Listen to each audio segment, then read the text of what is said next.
राष्ट्रिय स्वतन्त्र पार्टीबाट मङ्सिर 4 मा चितवन 2 बाट निर्वाचित रवि लामिछाने नागरिकता सम्बन्धी मुद्दामा पदमुक्त भएपछि रिक्त निर्वाचन क्षेत्रमा वैशाख 10 गते उपनिर्वाचन हुँदैछ। चैत 20 गते उपनिर्वाचनको उम्मेदवारी दर्ता तोकिएको छ। रासोपाबाट निर्विकल्प उम्मेद्वार लामिछाने चुनावको तयारीमा लागिसक्दा अन्य दलका आकांक्षीले टिकटको लागि पार्टीभित्र लबिङ थालेका छन्। प्रिमियम फेशियल क्लेन्जर्स आफूले सोचेको आफूले रोजेको जस्तो घर डेरा वा जग्गा किन्नु परे वा बेच्नु परेमा घर खोज्ने भर nepalhomes.com।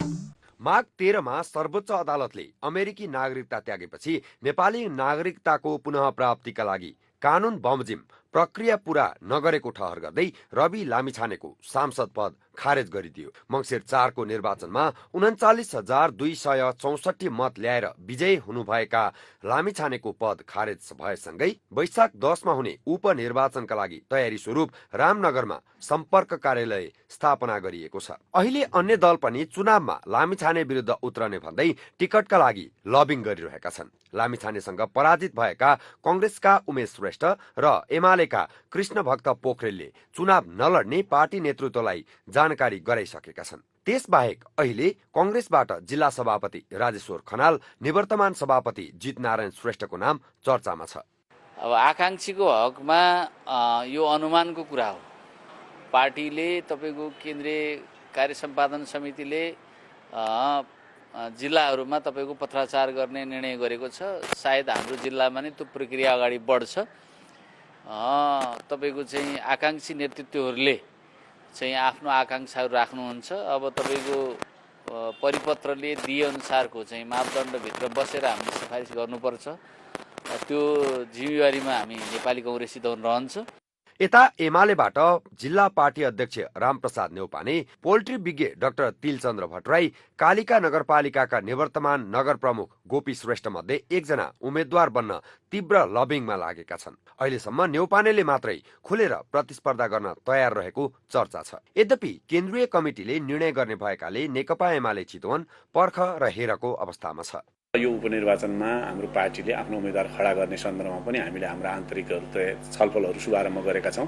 तर त्यसको क्यान्डिडेटको फाइनल फैसलाको कुरा चाहिँ पार्टी केन्द्रले गर्ने निर्णय बमोजिम नै अगाडि बढ्ने भएको हुँदाखेरि पार्टी केन्द्रले जहिले निर्देशन गर्छ, अब केही समयभित्र मलाई लाग्छ छिटै निर्देशन गर्नेछ। क्षेत्र नम्बर 2 बाट लामिछाने निर्विकल्प उम्मेद्वार बनिरहँदा अन्य उम्मेद्वारको तय चैत 19 अघि हुने सम्भावना छैन। तत्कालीन गठबन्धनकै उम्मेद्वारलाई हराएर संसदको यात्रा तय गरेका लामिछाने विरुद्ध उम्मेद्वार उठाउन गठबन्धन पनि खास तयार देखिँदैन। राष्ट्रपति निर्वाचनमा गठबन्धनकै उम्मेद्वारलाई मत दिएका कारण लामिछानेका लागि बाटो खुल्ला हुन पनि सक्छ। एमाले महासचिव शंकर पोखरेलले गठबन्धन भइरहँदा लामिछानेलाई सहयोग गर्ने प्रतिबद्धता जनाउनु भएको थियो। तर नागरिकता र राहदानी विवाद सांसद भए लगत्तै सरकारमा सहभागी भएको विषयले विजयी हुने पक्का भए पनि मत घट्ने अनुमान लगाउन थालिएको छ।